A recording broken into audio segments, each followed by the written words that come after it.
سلیمان T V سے احمد خالغاری آپ سے مخاطب ہوں۔ ناظرین، آج آپ کو ترکی کی جامع مسجد آیا صوفیہ کے حوالے سے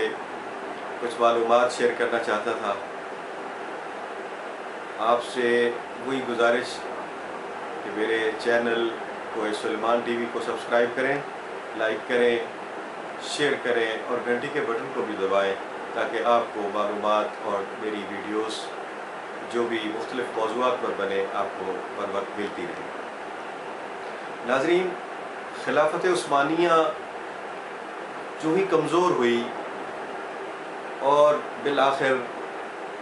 1923 میں اس کا خاتمہ ہو گیا، اور اس کے بعد دنیا کے جن ممالک کے طاغوتی طاقتیں جن کو ہم کہہ سکتے ہیں، انہوں نے سلطنت عثمانیہ کے ٹکڑے ٹکڑے کر دیے اور عرب ممالک میں کئی نئے ملکوں نے جنم لیا، جس طرح کہ سعودی عرب ہے۔ اسی طرح سعودی عرب میں لارنس آف عربیہ کے نام پہ ایک شخصیت متعارف ہوئی، اور اس کے بعد سعودی عرب کی صورتحال جیسے جیسے بنتی گئی، اسی طرح ترکی میں بھی انہوں نے ایک لارنس آف عربیہ بٹھانے کی کوشش کی، اور وہ کافی عرصہ اقتدار میں ہے، جسے کمال اتاترک کہتے ہیں۔ اسلام سے دوری کی بنا پر اور طاغوتی طاقتوں کے دباؤ میں آ کر انہوں نے اپنے آپ کو سیکولر اور ایسی شخصیت دنیا کو پیش کیا کہ ان کا اسلام کے ساتھ کوئی تعلق، کوئی واسطہ نہیں۔ آیا صوفیہ جو کہ خلافت عثمانیہ میں ایک مسجد کے طور پہ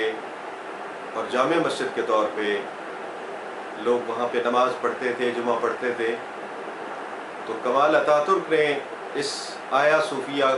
مسجد کو میوزیم میں بدل دیا، لیکن تقریباً اس کو ہم کہہ سکتے ہیں کہ 100 سال ہونے والے ہیں۔ اس وقت کے جو ترکی کے مرد حر ہیں، طیب اردوان، انہوں نے یہ فیصلہ کیا اور اپنی عوام سے یہ وعدہ کیا ہوا تھا جب وہ میئر تھے استنبول کے، کہ صوفیہ مسجد کو باقاعدہ مسجد کے طور پہ کھولا جائے گا۔ پھر ان کی سپریم کونسل نے اس کی اجازت دے دی اور فیصلہ ہو گیا کہ اس کو کھول دیا جائے۔ آج جمعۃ المبارک ہے اور آج ان کا وہاں پہ پہلا جمعہ پڑھا گیا،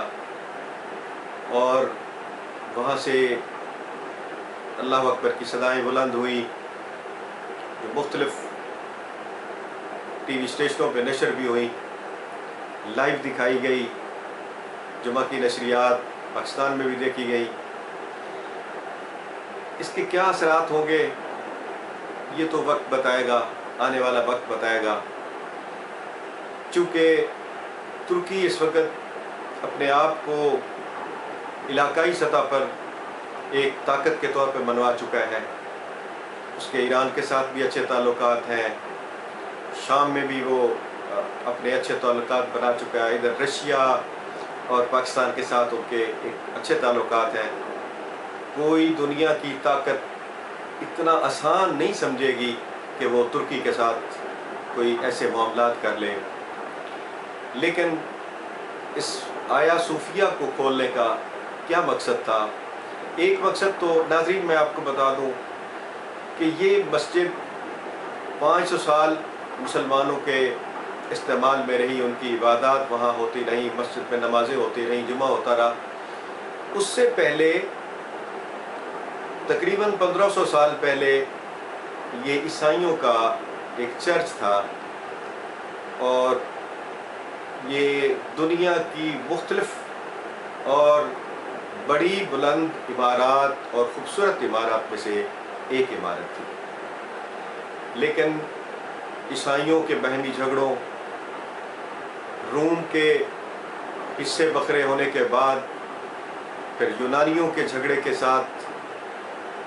ان کا تسلط تو ختم ہو گیا، لیکن آج تک وہ تمام دنیا کے عیسائی، خصوصاً اٹلی اور یونان اور اس کے بعد برطانیہ اور امریکہ بھی اس میں شامل ہو گیا ہے، اس کو متنازع عمارت کہہ رہے ہیں۔ متنازع عمارت اس لحاظ سے کہ وہ یہ سمجھتے ہیں کہ یہ 1500 سال پہلے چونکہ عیسائیوں کی تعمیر کردہ ایک عمارت تھی، اور عیسائی ان کا کلیسا ہونے کی وجہ سے وہ وہاں پہ عبادات اپنی کرتے تھے، لیکن سلطنت عثمانیہ کے ختم ہونے کے بعد پھر ایک دفعہ اس کو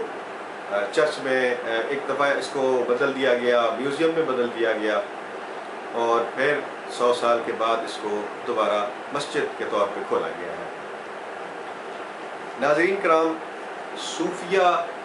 آیا صوفیہ ترکی کا لفظ ہے۔ صوفیہ کا مطلب دانش، عقل اور وزڈم کے معنی میں آتا ہے، اور آیا اسی زبان کا لفظ ہے جس کا مطلب ایک درگاہ کے طور پہ اس کا مطلب لیا جاتا ہے، جسے آپ مقدس درگاہ کہہ سکتے ہیں۔ اس جمعہ کے بعد عیسائیت کی دنیا میں ایک کوہرام مچا ہوا ہے۔ مختلف ممالک نے قراردادیں پاس کی ہیں، عیسائی ممالک بہت بے چین ہیں کہ یہ کیا ہو گیا ہے۔ بہرحال ترک اور مسلمان، دنیا کے مسلمان اس امر پر خوش ہیں کہ خلافت عثمانیہ بحال نہ ہوئی تو کوئی بات نہیں، لیکن مسلمانوں کا وہ جو کھویا ہوا وقار تھا انہوں نے دوبارہ حاصل کر لیا ہے۔ اس پر ترک عوام بھی مبارکباد کے مستحق ہیں، خصوصاً ترکی کے صدر طیب اردگان وہ مبارکباد کے مستحق ہیں، بلکہ بر صغیر کے مسلمان، جس میں پاکستان، ہندوستان، بنگلہ دیش، یہ سب لوگ مبارکباد کے مستحق ہیں کہ انہوں نے خلافت عثمانیہ کی بحالی کے لیے بھی تحریکیں چلائی تھیں۔ انہوں نے اس حد تک اس میں قربانیاں دیں کہ اپنے گھر، مال، سب کچھ بیچ دیا تاکہ یہ سلطنت عثمانیہ، ہماری جو خلافت ہے، وہ برقرار رہے، لیکن بدقسمتی سے وہ تو برقرار نہ رہ سکی۔ تاہم ایک بہت بڑی عمارت جو مسجد تھی، آج وہ مسجد کے طور پہ بحال ہو گئی ہے، اور اس میں آج جمعہ بھی پڑھا گیا ہے۔ خدا کرے کہ یہ کامیابیاں مزید نصیب ہوتی رہیں، اور ہماری ترکی جو ایک قوت ہے وہ قوت سامنے آئے، اس کو تمام مسلمانوں کی حمایت بھی حاصل ہو، اور انشاءاللہ 2023 میں ایک صورتحال پھر سامنے آئے گی، چونکہ ایک 100 سال کا وعدہ یہ طاغوتی طاقتوں نے ایک وعدہ کیا تھا، ایک معاہدہ کیا تھا جو دنیا کے سامنے ہے، سب کو پتہ ہے۔ یہ جیسے ہی 2023 آئے گا ایک نئی صورتحال تبدیل ہوگی، اس میں پورے خطے کی صورتحال بھی بدل سکتی ہے، اور عین ممکن ہے کہ ترکی اسلامی ملکوں کا پاکستان کے تعاون سے ایک سرخیل کے طور پر سامنے آئے۔ بہرحال آج چونکہ جمعہ تھا، پہلا جمعہ وہاں ہوا ہے، میں اس پر تمام اہالیان ترکی اور تمام مسلمانوں کو اس کی مبارکباد پیش کرتا ہوں۔ اس کے ساتھ ہی آپ سے اجازت چاہتا ہوں، کسی نئی ویڈیو کے ساتھ، کسی نئی معلوماتی پروگرام کے ساتھ آپ کی خدمت میں پھر دوبارہ حاضر ہوگا۔ اللہ حافظ۔